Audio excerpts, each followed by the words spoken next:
There are many benefits to ADR, such as lower costs, more efficiency, and better access to justice.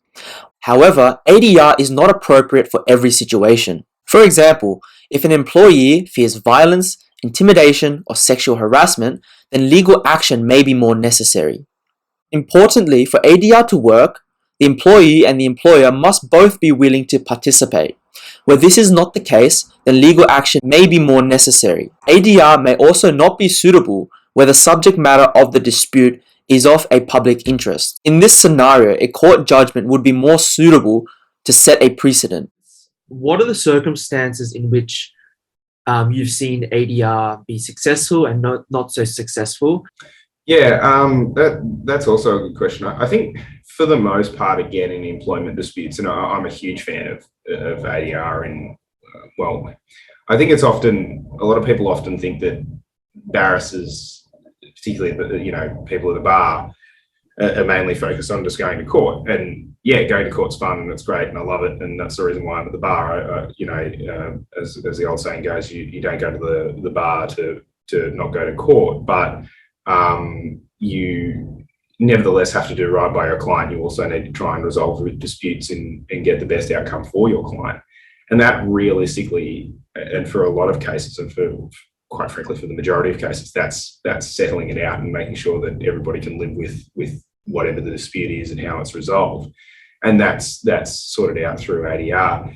The sort of circumstances in which I see ADR working particularly well, and one can look at the Fair Work Commission statistics, for example, the processes which are undertaken by the Fair Work Commission in conciliating unfair dismissals is very successful. The telephone process, all that sort of stuff.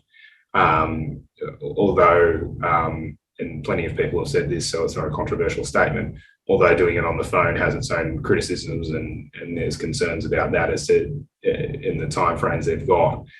Ultimately, at the end of the day, they've just got too many matters to call everybody into the commission and sort it out, over a day or two. But at the end of the day, that process is very successful. It manages a huge number of disputes in a very effective way that resolves problems between parties, again, effectively and cost efficiently. So it's very good in that respect. I've also seen ADR be incredibly successful in resolving some really big industrial disputes. A good mediator or conciliator managing even the most bitter of industrial disputes can bring about some incredible change, and I've seen that in my career. Where it's not so good, I think it does come down to parties primarily, and also mediators and conciliators. But I think that if you're a private mediator and you're not particularly good, you're going to get a name for yourself pretty quickly.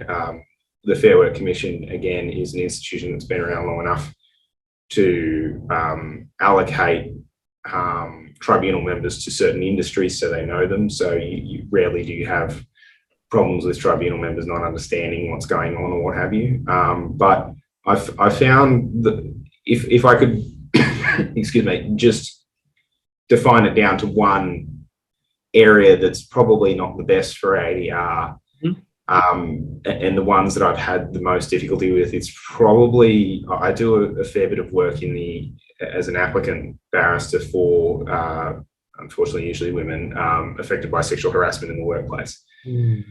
There are, from time to time, particularly if you have an aggressive respondent, that process can be very difficult. It's a long day, and I unfortunately have seen times where I've found it, if anything, potentially re-traumatizing for the applicant.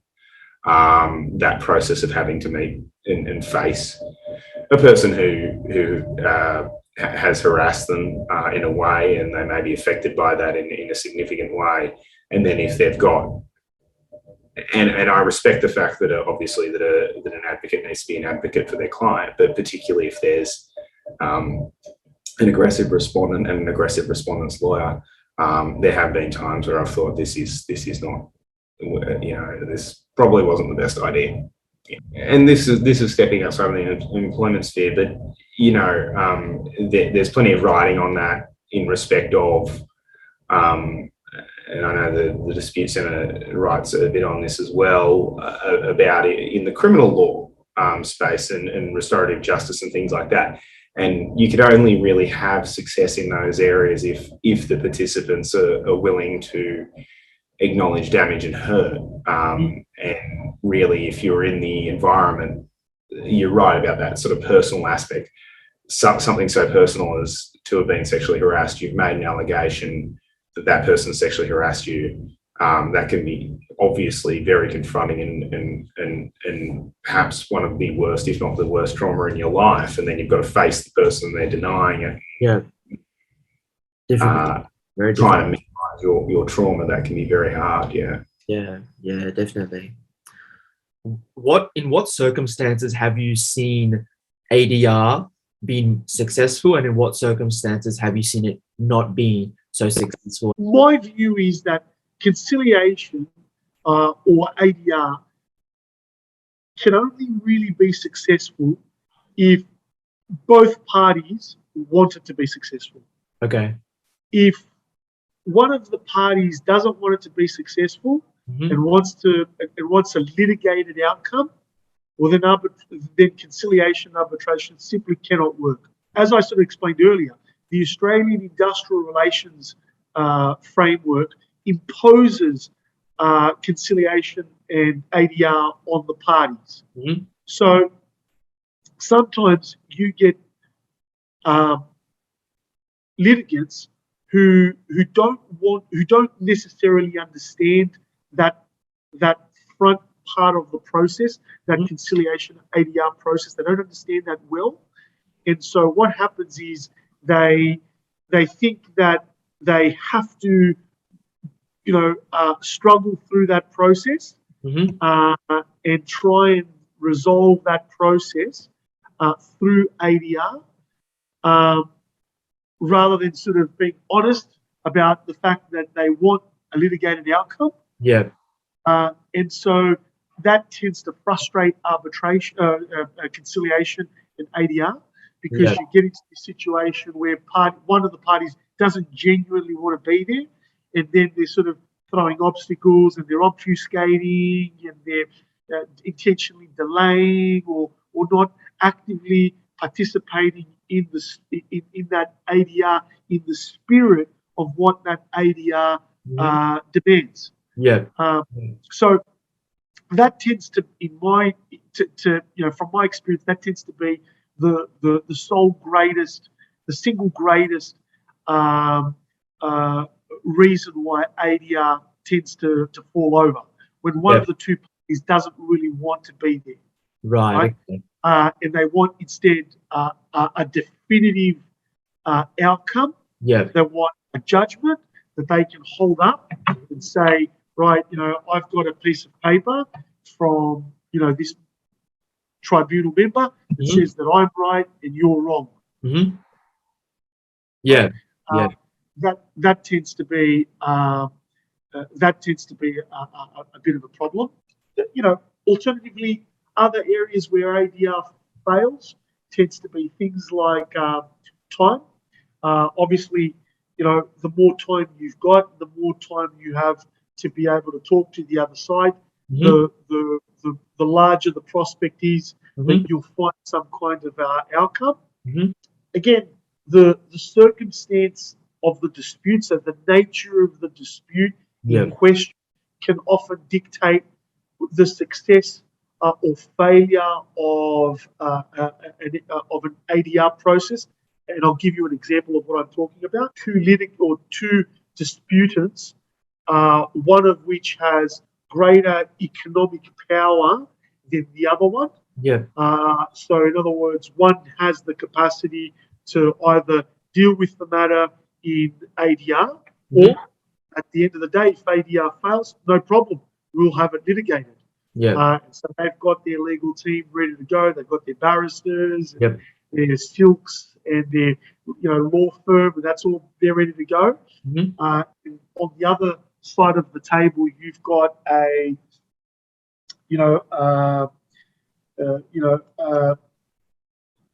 some employee Mhm. that at the end of the day can't necessarily, have it out in court or Yeah. can't litigate a matter. Yeah. Then what will happen? What will often happen is that the side that does have the economic power will utilize that, and will rattle that saber, right, Mm. and will make the threats in conciliation, Mm. or uh, in ADR.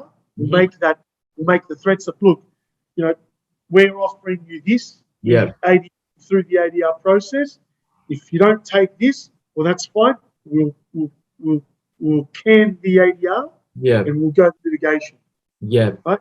So Yeah. they'll use their positional power and Mhm. their economic power to force through the ADR process an outcome. So in other words, they'll move away from interest-based resolution, Mhm. and they'll simply use, and they'll go to what their strengths are, which is their positional power and their economic power.